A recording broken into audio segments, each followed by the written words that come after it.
Assalamu alaikum wa rahmatullah, chers enfants, chers amis. Nous nous retrouvons une nouvelle fois pour nous plonger dans la vie d'un prophète. Nous avions parlé de Adam, de Nuh, de Ibrahim. Il nous faut maintenant nous intéresser à l'un des descendants de Ibrahim, et plus précisément son arrière-petit-fils, Yusuf alayhi salam. Lorsque le prophète a été interrogé, alayhi salatu wassalam, au sujet de la personne la plus noble, qui a la plus belle famille, la meilleure lignée, il a dit c'est Yusuf, parce qu'il est le fils de Yaqub, qui lui-même est le fils de Ishaq, qui lui-même est le fils de Ibrahim. Il a dans ses ancêtres des prophètes, et il est le fruit de cette éducation des prophètes. Alors on aura un enfant extraordinaire, un homme exceptionnel. Écoutez son histoire et vous le découvrirez. Dieu nous parle de l'histoire de Yusuf dans le Coran, dans la sourate qui porte son nom, et on va suivre sa vie depuis son enfance. Alors Yusuf n'est pas le seul dans sa famille. Il a un petit frère qui s'appelle Benyamin, et il a 10 grands demi-frères, c'est-à-dire que le père Yaqub avait 2 femmes, au moins. Une avec qui il avait les 2 petits derniers, et une autre avec qui il a eu les 10 grands.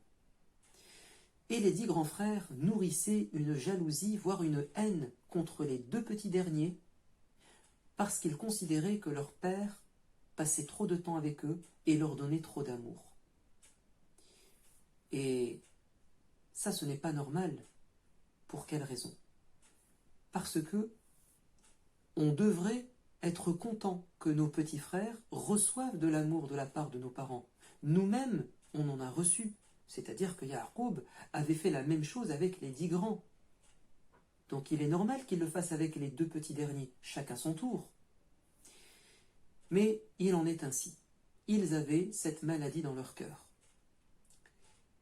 Et Yaqub était au courant de tout cela. Et il voulait protéger Yusuf et Benyamin de la méchanceté des grands. Ainsi, un jour, lorsque Yusuf va confier à son père qu'il avait fait un rêve durant la nuit, assez étrange, il a vu 11 étoiles, le soleil et la lune se prosterner devant lui. Le père a tout de suite compris que c'était l'annonce d'un avenir radieux, lumineux pour son fils. Il allait devenir un prophète plus tard. Et ça devait être absolument caché, parce que les grands frères, s'ils l'apprenaient, ils en seraient encore plus jaloux. Alors, le père a dit à Yusuf, « Oh mon fils, s'il te plaît, garde ce secret, ne le révèle à personne, ne parle pas de ton intimité, de ce qui est privé à tes frères. » Et nous devons comprendre, nous aujourd'hui, que nous ne sommes pas toujours entourés de gens bien intentionnés. Vous avez des gens autour de vous qui peuvent être jaloux de vous et qui peuvent utiliser vos rêves, ce que vous vivez chez vous personnellement à la maison, ce qui est privé, pour vous faire du tort. Faites attention de ne pas dévoiler votre vie privée sur les réseaux sociaux. Des photos, vous racontez votre vie. Vous ne savez pas qui est derrière l'écran. Vous ne savez pas comment on va utiliser ces informations et ces données contre vous. Soyez vigilants et prudents. Comme Yusuf. Alors, Yusuf a eu raison de raconter ce rêve à son père. Raison pour laquelle, lorsque vous vivez quelque chose, vous ressentez quelque chose, vous avez une question, quelque chose vous perturbe, allez vous confier à vos parents. Ce sont les meilleurs confidents. C'est la meilleure oreille qui peut vous écouter et la meilleure langue qui pourra vous conseiller, parce qu'ils vous veulent du bien et ils vous connaissent. Et ils vont vous protéger. Parlez à vos parents, racontez votre journée. Demandez leurs conseils. Vous ne le regretterez jamais. Malgré les précautions prises par Yaqub et Yusuf, les 10 grands frères vont quand même comploter contre lui pour se débarrasser de lui. ils se réunirent un jour et ils ont dit « On va tuer Joseph. Au moins, notre père va l'oublier et il va ensuite passer du temps avec nous. » Ce qui est complètement fou et absurde, c'est bête de dire ça. Vous allez rendre triste votre père et il va vous soupçonner et il ne fera que s'écarter encore plus de vous. Mais bon, c'est la haine qui aveugle. Les grands frères ont dit on va le tuer. Mais il y avait un frère parmi eux qui était moins méchant, il avait du bien au fond de lui. Il a dit ne faites pas ça s'il vous plaît. Vous voulez vous débarrasser de lui? J'ai une solution. En évitant de commettre ce crime, on va le jeter dans un puits et sûrement des gens vont passer par là, des caravaniers, des gens du désert, et ils vont l'emporter avec eux. C'est bien ce qu'il a fait, mais il n'a pas été jusqu'au bout. Vous savez pourquoi? Parce qu'il a voulu rester solidaire avec eux. Il a choisi d'être complice dans le mal. Il aurait dû se désolidariser, leur dire « Je n'accepte pas qu'on fasse du mal à Youssouf, c'est pas bien ». Et il aurait dû avertir le père, les dénoncer pour protéger la victime, Youssouf. Mais parfois, on ne veut pas perdre nos amis.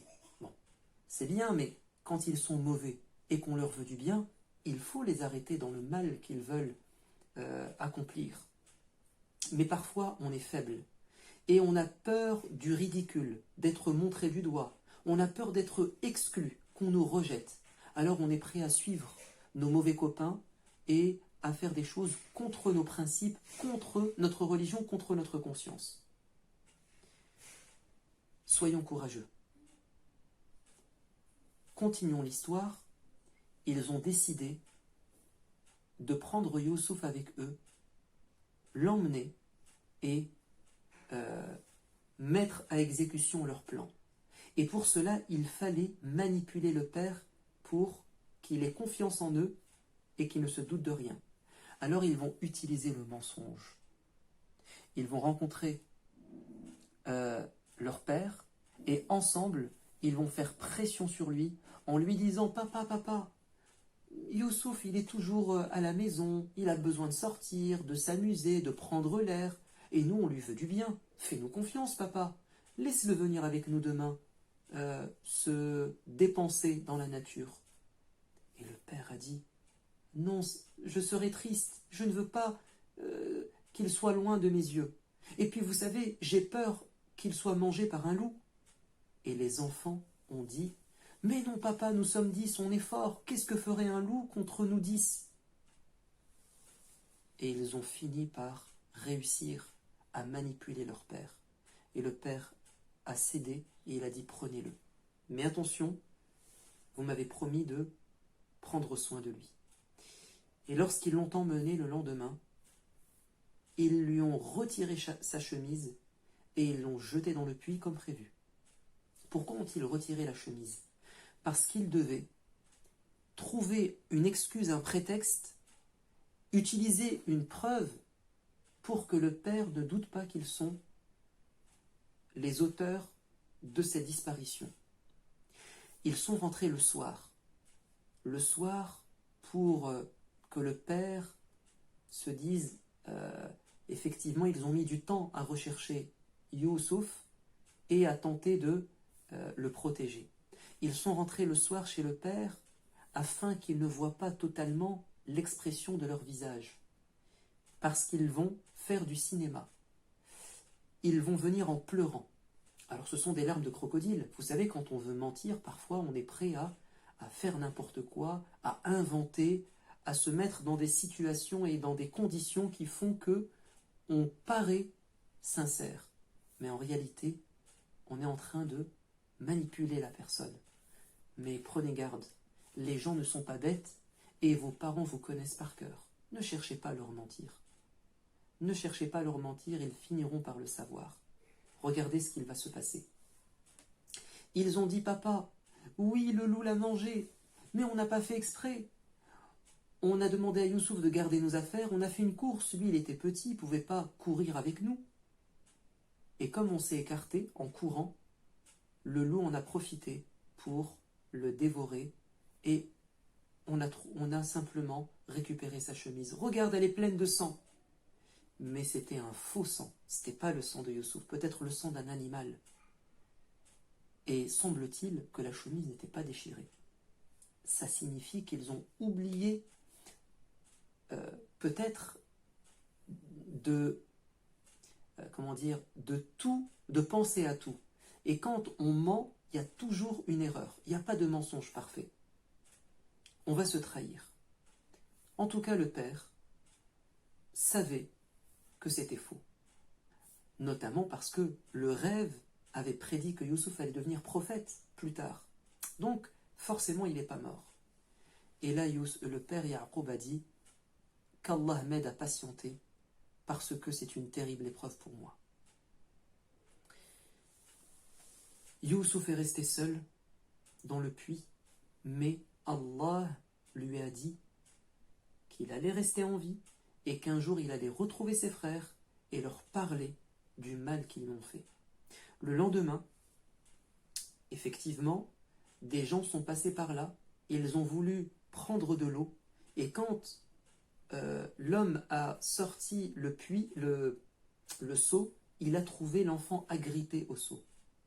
Et il a dit « Waouh, un enfant, prenons-le et on va le vendre comme esclave et gagner de l'argent. » Normalement, ils auraient dû lui poser des questions, qui es-tu, d'où viens-tu, et l'emmener chez ses parents.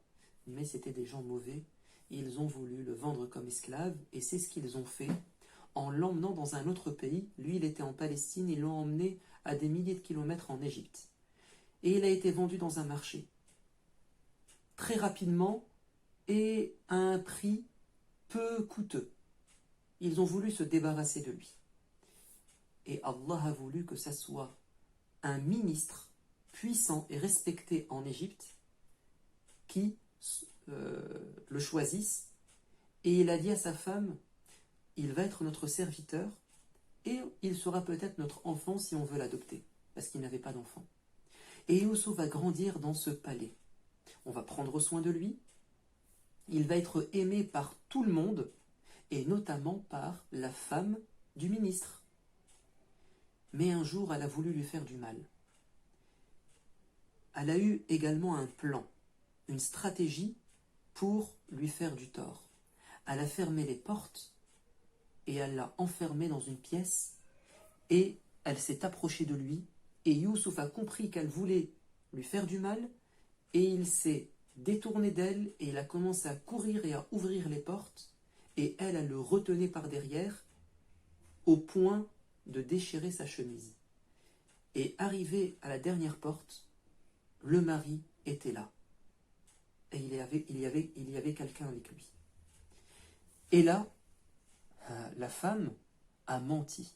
Elle a accusé Youssouf en disant « Tu vois mon mari, il a voulu m'agresser, il a voulu me faire du mal. Mets-le en prison ou punis-le. » Et Youssouf a dit « Mais non, c'est pas vrai, ce n'est pas moi.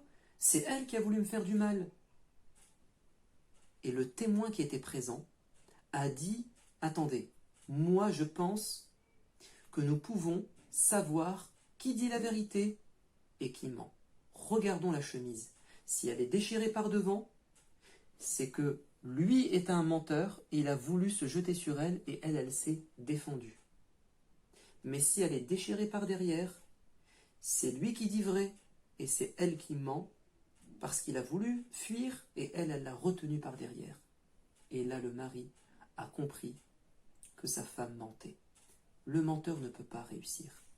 Et celui qui est innocent, la victime, finira par avoir gain de cause, sur terre ou dans l'au-delà. Le mari en colère a dit « Demande pardon pour ce que tu as fait, et toi Youssouf, s'il te plaît, ne raconte pas. » Youssouf a tenu sa langue, il n'a pas raconté.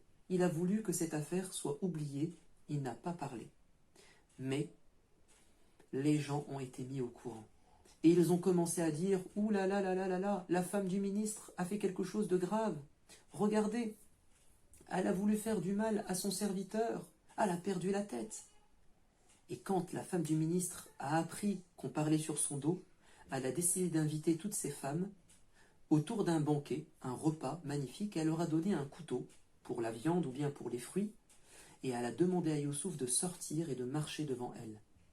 Et quand les femmes ont vu Youssouf, il était très beau, elles ont été subjuguées, captivées par sa beauté, au point de se taillader les doigts, de se couper les doigts, sans s'en rendre compte, jusqu'à ce que la douleur soit grande. Et là, la femme du ministre a dit, « Vous avez vu, à cause de lui, vous vous êtes fait du mal ? Oui, c'est vrai, j'ai voulu lui faire du mal, mais n'êtes-vous pas d'accord que Youssouf, c'est quelqu'un qui cause des problèmes ?» Et elles ont toutes insisté pour que Youssouf fasse ce que veut cette femme, le mal qu'elle veut. Et Youssouf a dit à Allah, je préfère aller en prison plutôt que de faire du mal. Et il va se retrouver en prison. Mais Allah vient toujours en aide aux innocents victimes d'une injustice. En prison, il est resté des années, il a su que le roi avait fait un rêve extraordinaire. Il avait, dans son rêve, vu 7 vaches grasses, c'est-à-dire bien portantes, elles ont bien mangé, se faire manger par 7 vaches qui sont maigres, et 7 épis de blé verts qui sont remplacés par 7 épis de blé desséchés, morts. Et le roi a voulu savoir l'explication du rêve, mais personne n'avait la réponse. Et le serviteur du roi qui connaissait Youssouf, parce qu'il était avec lui en prison avant, il a dit, envoie-moi, laisse-moi, je vais aller voir quelqu'un qui sait interpréter les rêves. Parce que Youssouf, il a eu ce don. Allah, il lui a donné ce don.